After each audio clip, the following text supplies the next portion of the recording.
प्राचीन समय की बात है। गौतम बुद्ध अपने शिष्यों के साथ गांव-गांव घूमकर लोगों को सत्य और धर्म का उपदेश देते थे। उनकी करुणामयी वाणी और ज्ञान के प्रकाश ने लाखों लोगों के जीवन को बदल दिया था। एक दिन वे अपने शिष्यों के साथ एक छोटे से गांव पहुंचे। गांव में लोग गौतम बुद्ध का सत्कार करने के लिए एकत्र हुए। सभी लोग अपने अपने सामर्थ्य के अनुसार भेंट लेकर आए।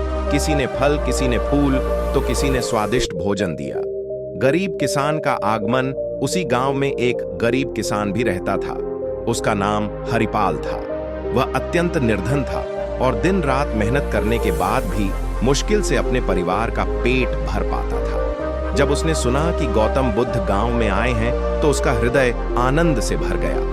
वह भी उन्हें प्रणाम करने और उनकी वाणी सुनने की इच्छा से वहां पहुंचा, लेकिन उसके पास भेंट स्वरूप देने के लिए कुछ भी नहीं था।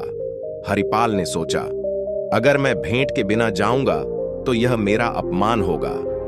भिक्षा में दिया सब कुछ काफी सोचने के बाद उसने अपने घर से मुट्ठी भर चावल उठाए। वह जानता था कि ये चावल उसके परिवार के लिए आवश्यक थे, लेकिन उसने गौतम बुद्ध को अपनी श्रद्धा से भेंट करने का निश्चय किया। वह बुद्ध के पास पहुंचा और विनम्रता से उनके चरणों में बैठ गया। भगवान, मैं गरीब हूं, मेरे पास केवल यही चावल हैं, इन्हें भेंट के रूप में स्वीकार करें। किसान ने आंखों में श्रद्धा और नम्रता भरकर कहा। गौतम बुद्ध ने मुस्कुराते हुए किसान की भेंट को दोनों हाथों से ग्रहण किया। उन्होंने चावल के एक दाने को उठाकर अपने शिष्यों से कहा, यह भेंट केवल चावल नहीं है, यह भेंट त्याग, श्रद्धा और प्रेम का प्रतीक है।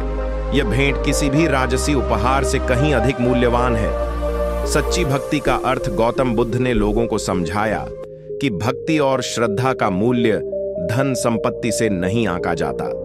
जिसने अपने पास से जो सबसे मूल्यवान चीज है उसे दूसरों के लिए समर्पित कर दिया, वही सच्चा दानी है। उन्होंने आगे कहा, धन की भेंट से अधिक महत्वपूर्ण है प्रेम और त्याग की भावना। किसान के त्याग और श्रद्धा की प्रशंसा करते हुए बुद्ध ने बताया कि भक्ति का वास्तविक अर्थ त्याग और करुणा है। उन्होंने कहा, यदि तुम्हारे पास देने के लिए केवल एक शुभ विचार भी हो तो वह भी भेंट के समान है। गरीब और अमीर का भेद श्रद्धा के भाव में नहीं होता। किसान का जीवन बदल गया। बुद्ध की वाणी सुनकर किसान हरिपाल के मन में गहरी शांति और आनंद का संचार हुआ। वह समझ गया कि असली संपत्ति धन नहीं, बल्कि सच्ची भक्ति, श्रद्धा और प्रेम है। उसने उस दिन से यह संकल्प लिया कि वह सदैव सत्य, करुणा और परोपकार के मार्ग पर चलेगा। इस कहानी से सीख मिलती है कि किसी भी भेंट की सच्ची कीमत उसकी भौतिक मात्रा में नहीं, बल्कि उसके पीछे छिपे त्याग और प्रेम में होती है। गौतम बुद्ध का यह उपदेश आज भी हमें सिखाता है कि जीवन में दान और सेवा का महत्व कितना गहरा है।